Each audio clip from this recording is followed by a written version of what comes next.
Hi, I'm Wade from Thoroughbred Diesel, and today we're going to be showing you how to install a fuel shutoff solenoid for a 12 valve from BD Diesel.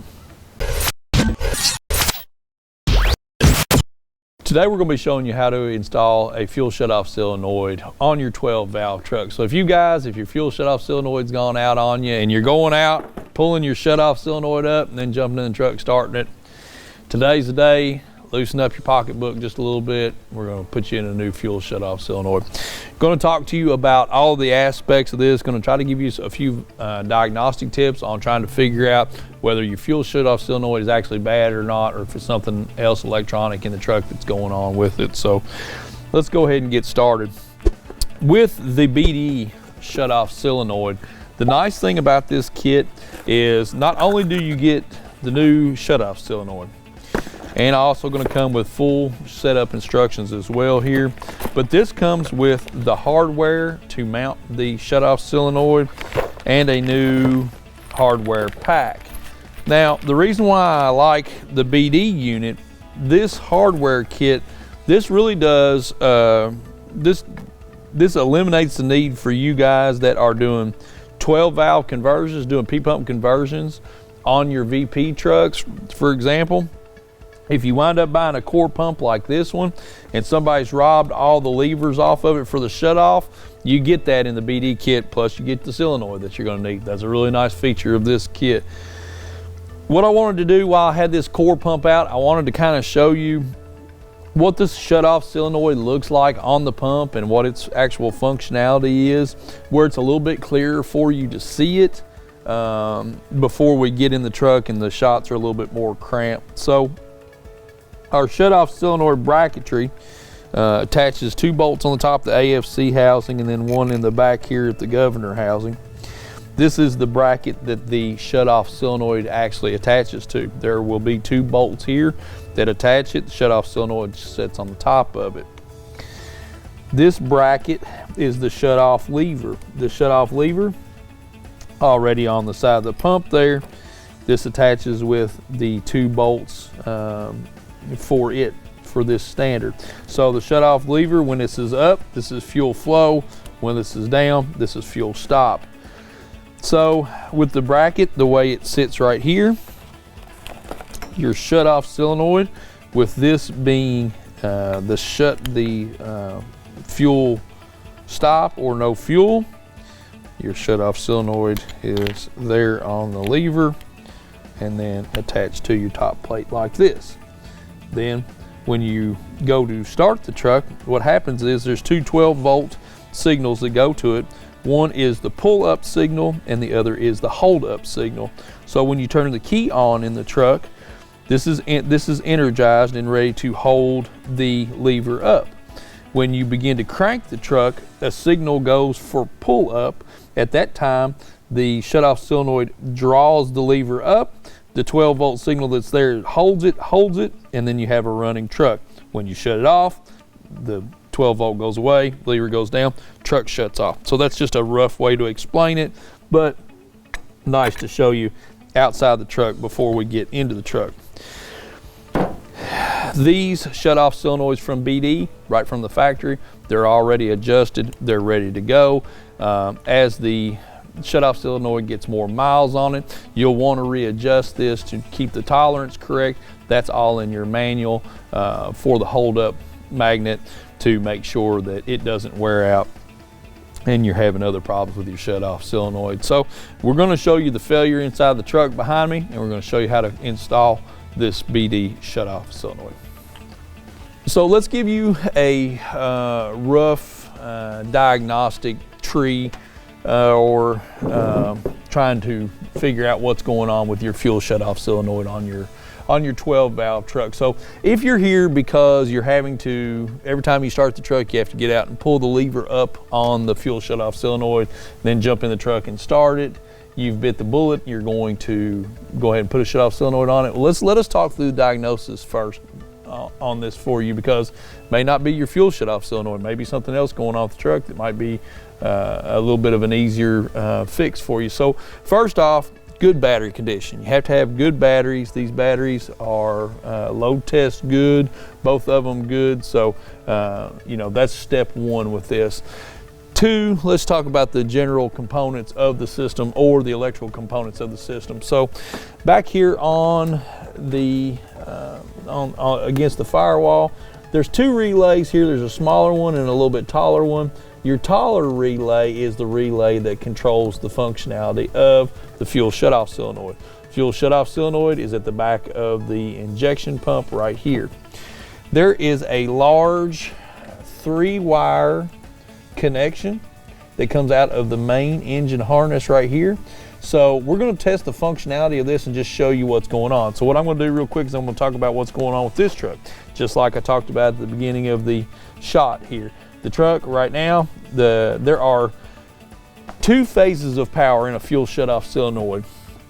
It has a ground.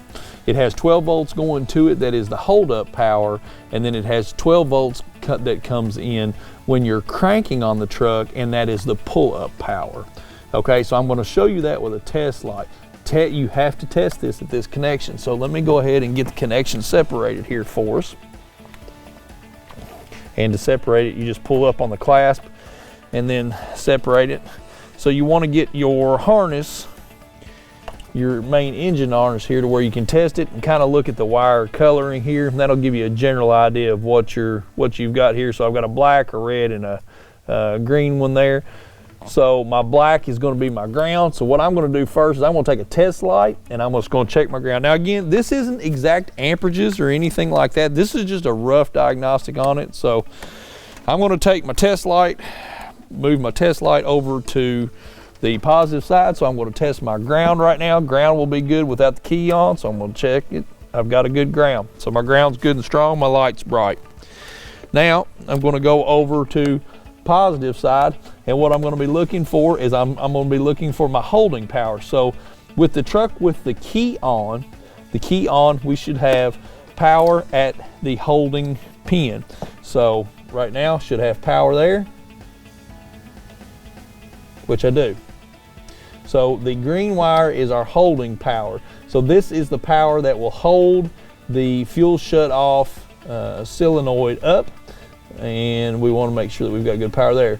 So we have no power to the pull up power to the fuel shutoff solenoid. And what that is the power that actually draws the shutoff solenoid up, lets your fuel flow. So what I'm going to have Jimmy do now in the truck here, I'm going to have him crank the truck and I'm going to look for power here. So, all right, good.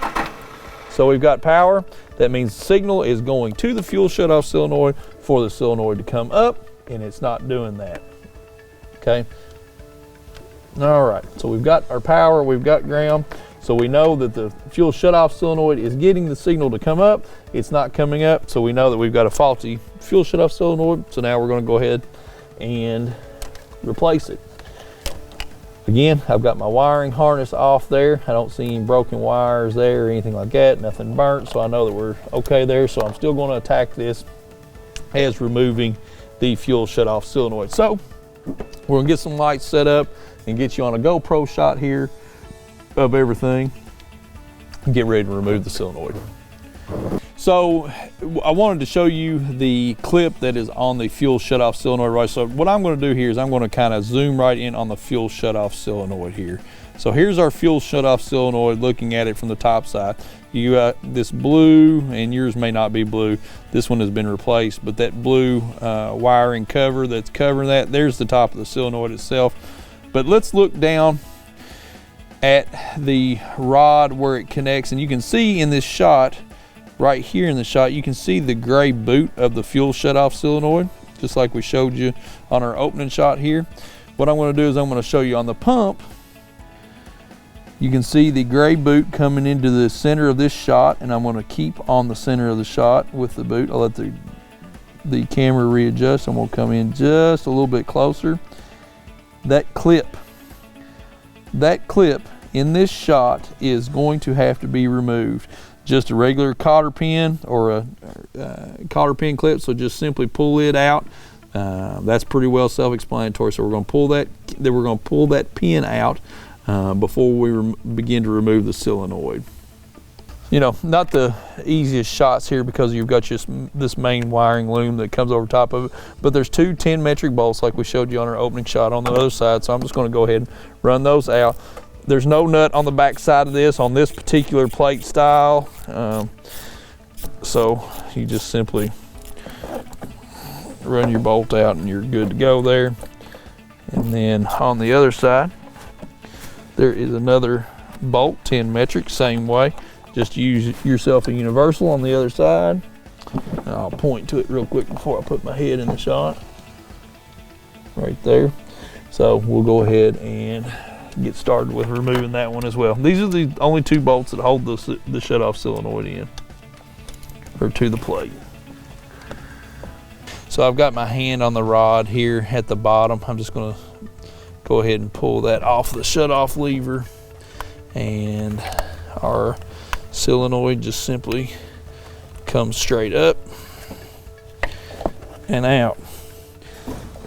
You can see the orientation of how that was on the pump with the sticker to the outside. Our new solenoid is going to be the same way. Going to do one more thing here for you. And again, the adjustment on this solenoid has already been made.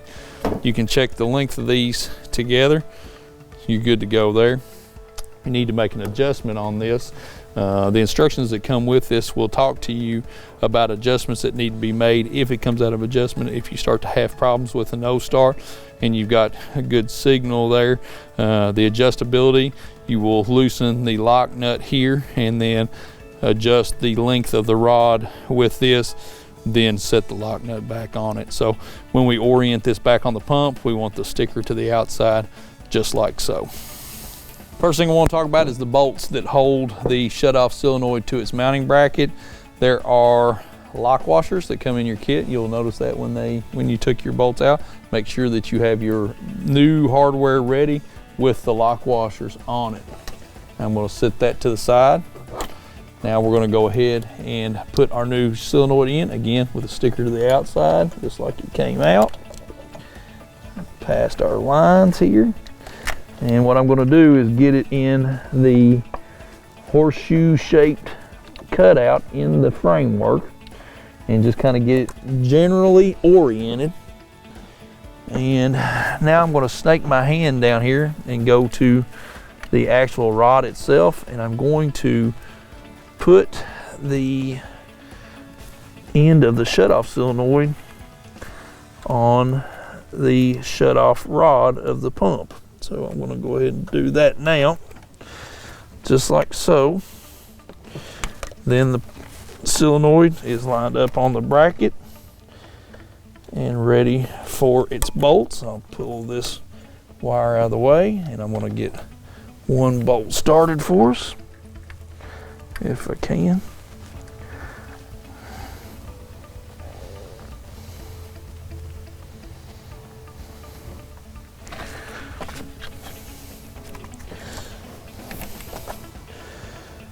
So yeah, again, if you want to use your new bracketry that comes with the BD fuel shutoff solenoid, that's perfectly fine too.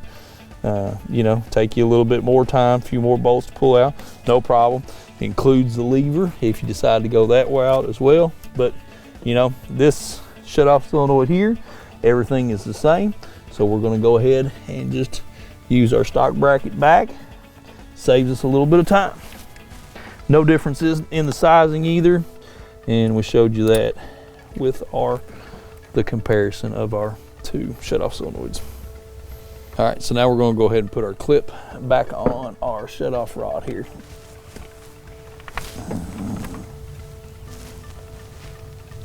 And you can't see it, but I promise you that I get it.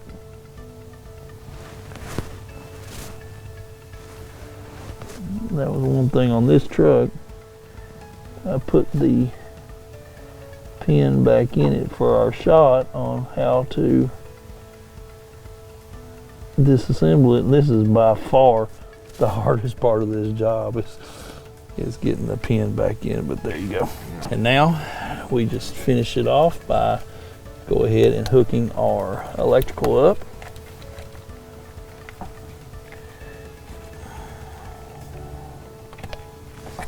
Push it till it clicks, and we should have a runner.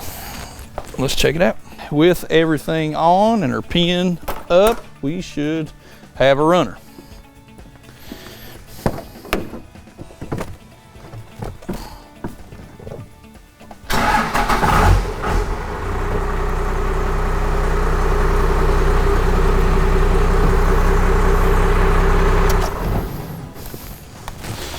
All right, that is how to install a fuel shutoff valve on a 12 valve Dodge. Getting back to our roots, back to us old dinosaur trucks, our personal favorites, what Thoroughbred was founded on.